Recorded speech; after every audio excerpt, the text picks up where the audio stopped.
The battle over voting rights is heating up in Texas. Texas House Republicans are unveiling a new election bill as part of a special legislative session initiated by the state's Republican Governor Greg Abbott. This comes after Texas Democrats walked out of the state house in an earlier session in a last-ditch effort to block an earlier voting bill. So let's bring in Texas State Representatives Democrat Gina Hinojosa and Republican Travis Clardy to help break this down for us. Thank you both for joining us. It's a pleasure to be here. Thank you, Kenneth. Representative Clardy, you and your fellow Republicans revealed a list of sweeping changes, including banning 24-hour voting, restricting officials from sending out absentee ballots without a filed request, and banning drive-through voting. Why are these new laws needed? Well, I really don't think that's how I would characterize the changes. What we want to do is have a uniform, consistent body of law in Texas dealing with our elections. And I think we had a very well-reasoned approach during the regular session with SB 7. There were some issues that arose at the end, and we didn't quite get there, but I'm glad we're back in special session. We can bring this ship home to rest. All right, so Representative Hinojosa, let's go there, because the Democrats walked out last time a bill like this came up for a vote. Is there a possibility we see that again? Well, all options are on the table. This is I'd say a kinder, gentler voter suppression bill that Republicans have filed this time. They were forced to abandon the most egregious provisions that they themselves disavowed after we walked off the floor. But understand, please, it is not easy for us to break quorum. It requires getting all of us on the same page. It's 55 members, and know that this is not a paying full-time job for us. This is a part-time job. We all have jobs to get to, working jobs that pay the mortgage to get back to, and families, not to mention that the governor has now defunded our entire legislative branch as punishment for failing to pass his voter suppression bill. I have staff members who don't even know if they're going to get a paycheck in August at this moment. So we're definitely in a difficult situation and doing our best to protect voting rights in Texas, and all options are on the table. Now, after that last walkout, the lieutenant governor said the Texas House failed the people of Texas tonight. No excuse. What's your response to critics who say you didn't do your job by walking out? Our job is to protect the interests of the people who are our constituents, the people who live in our districts, and of Texans. And when we have a bill that the Republican author himself disavowed, and now no one will take responsibility for provisions that were in the bill, even the Republicans who brought the bill don't stand behind it. We had to do the only thing we had power to do to stop the bill, and that was walking out and breaking quorum. And it is a procedural maneuver that is allowed by the rules, and we used it.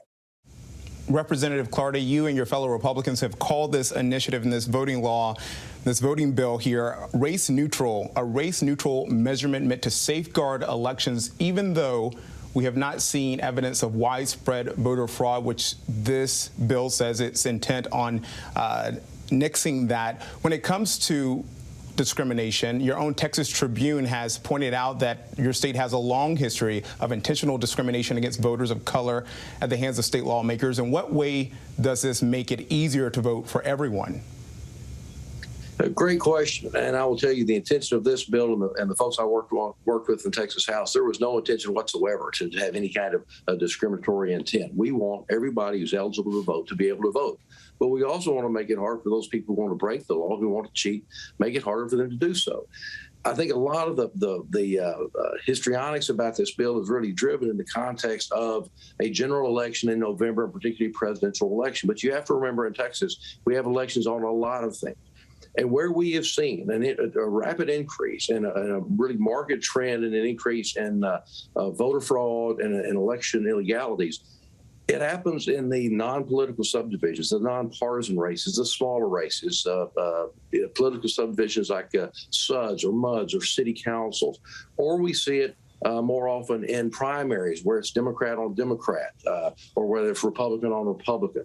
We've seen it recently in city council races. There's an election contest pending for a Dallas City Council race. We've seen it at a county commissioner's race in Gregg County. So it's not about the national narrative. It's really about us protecting the integrity of Texas elections. We also have a long-standing history, somewhat ignominious, of elections being stolen and fraudulent votes cast in the history of Texas. That's what we are trying to move away from. And it's important for everybody that when we have an election, everybody trusts it and has confidence in it. And when we go to bed at night, in Texas, we're through with the election. We know that the ballot's been counted by 10 o'clock, by midnight, certainly, and the election's over. We're not wondering what's going on in the wee hours behind closed doors. We're not waiting for 2 or 3 or 4 days to figure out how the election turned out. So I think we have a great election system in Texas, but we can always make it better, and that was absolutely our intent.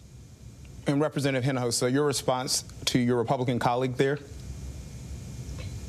Well, the effort really is just feeding the beast. It is feeding Donald Trump's big lie. We had our Texas Secretary of State testify that we did not have a problem with Texas elections, that they were free and fair elections, and our 2020 election results could be relied upon. And so we don't have this problem in Texas. What we have is a voter turnout problem in Texas. Texas ranked 45th for turnout in 2020. We consistently rank amongst the bottom 10 states when it comes to voter turnout in this country. And the Latino population, our turnout is about 15 percentage points lower than our actual demographic in this state. What we should be doing is trying to open up the polling places to voters, make it easier, make it more convenient for voters to vote. That's what happened in Harris County, the county where our largest city, our most diverse city, Houston, is located within.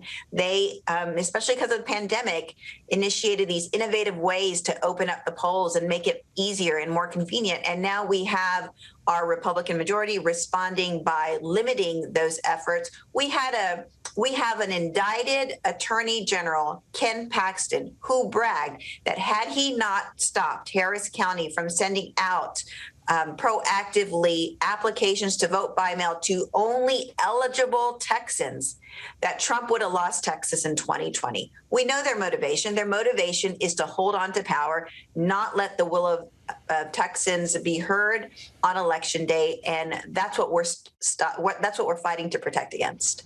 Now, Representative Clardy, these new bills, they're missing some of the provisions that were in the previous legislation. For example, there's no longer a provision restricting voting on Sundays or a measure to allow election officials to overturn results if there are voter fraud allegations. Why make these changes?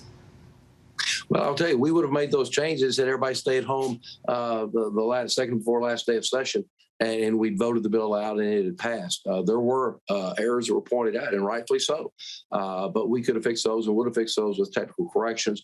We had it actually, as it was written, it increased by an hour Sunday voting. It was certainly my intention and my House colleagues to leave that to start at 11 o'clock, and that's what we're going to go back to in the bill being carried in the special by Representative Murr. And as far as the election contest, there have always been laws on the books to have election contests, just like there were in Florida in 2000 with Bush versus Gore. This is not a new idea, but there was, frankly, I think, a misunderstanding of what the appropriate standard of review is. It needs to be a high standard because it should be very, very difficult to overturn elections and not simply by preponderance of the evidence, which was a standard that I think was mistakenly inserted in the last draft that was filed. But those things could have been corrected. They have been corrected in the draft, as I understand it, carried by Representative Murr, and we'll go forward with that in this special. But I will tell you, I'm proud of the election system in Texas. We have made it easier for people to vote. You can look at the numbers. In the last presidential election, we voted around 8 million people. This election cycle in 2020, it was 12 million people. We've not heard from anybody that said, I wasn't able to vote in the November election. I couldn't there was no place for me to vote. I couldn't get my ballot mailed if I was eligible. Everybody who wants to vote in Texas can vote. But I share the concern of Representative Hinojosa. We're dear friends. I think the world of her.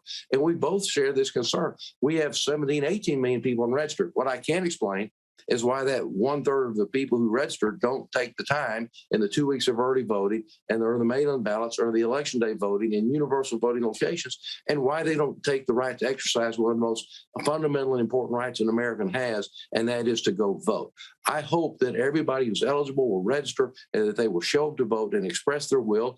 And then we need to have a system in place that contestants can challenge that according to the law. But when that's resolved, those people who get the most votes are elected. That's the best and purest way for the people of Texas, the people of America, to express their will. I think that happened in the last election in Texas in 2020. I think we had a very good, clean election. But that does not mean there aren't problems. That does not mean that we don't see things that are troubling. This birth of this cottage industry, which has a real taint with it, about harvesting votes, about chasing down mail-in ballots and making sure those get returned, and what influence they exercise on individuals who should be able to exercise their private right to vote, is very troubling to me and to others in this chamber. So there's always issues to look at. You pick your subject: transportation, education, whatever. There's always things that need to be addressed. There's always issues that come up every 2 years. We meet every 2 years in Texas in the biennial legislature, and the job is never finished. But one job we have to take very, very seriously, and that is that we must have a zero tolerance policy when it comes to election fraud or illegality in our elections. People need to know when folks take their oath of office that they're there because they earned the right to be there, and they earned the right by getting a majority of the votes of the people that they represent. And that's what we're committed to in the Texas House. All right. We are short on time, but I want to pose both of you a very quick question, which is, how confident are you that this will pass or not? And is there any room for compromise across the aisle? Representative Hinojosa, I'll start with you. As a Texas Democrat, we know that our way forward to make good policy is through compromise. We have been in the minority for far too long, so we are used to working in a bipartisan way. We have found on this issue that there seems to be not a desire amongst the majority to work in a bipartisan way. It takes two parties to work in a bipartisan way. Ultimately, what we will need is federal legislation, pass the John Lewis Voting Rights Act and the For the People Act. In D.C., Democrats have the numbers. We can only hold the line so long here in Texas. Ultimately, the Republican majority will probably get what they want, and we need federal help now. Just like in 1965, when a former Central Texas president, Lyndon Baines Johnson, passed the Voting Rights Act, we're looking to Washington for help today. And Representative Clardy? Well, listen, I think we're going to work together. We will pass this bill. It will be passed timely in this session. We will work across the aisle. I've got to mention that Gina was our aisle mate last session, and we reached across the aisle quite frequently. And there's a real spirit of cooperation in Texas. We think we can solve our problems in Texas quite nicely among ourselves. We really don't need the help or the intervention of the federal government. The old adage there with the federal government, they're here to help, always comes to mind. And so, we'll take care of our business here. We're going to continue to have fair and free elections, and we're going to continue to lead the way in the country to make sure that the people of Texas can speak and that they will be heard. So, but great to have you. Great being on your show today. Thank you, Diana and Kenneth, for having us.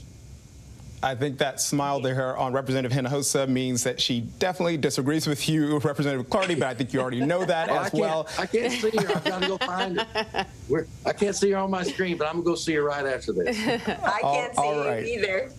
All right. Well, Representatives Clardy and Hinojosa of Texas, thank you so much for joining us. We appreciate your time. Thank you. Take care. Bye-bye. Hi, everyone. George Stephanopoulos here. Thanks for checking out the ABC News YouTube channel. If you'd like to get more videos, show highlights, and watch live event coverage, click on the right over here to subscribe to our channel. And don't forget to download the ABC News app for breaking news alerts. Thanks for watching.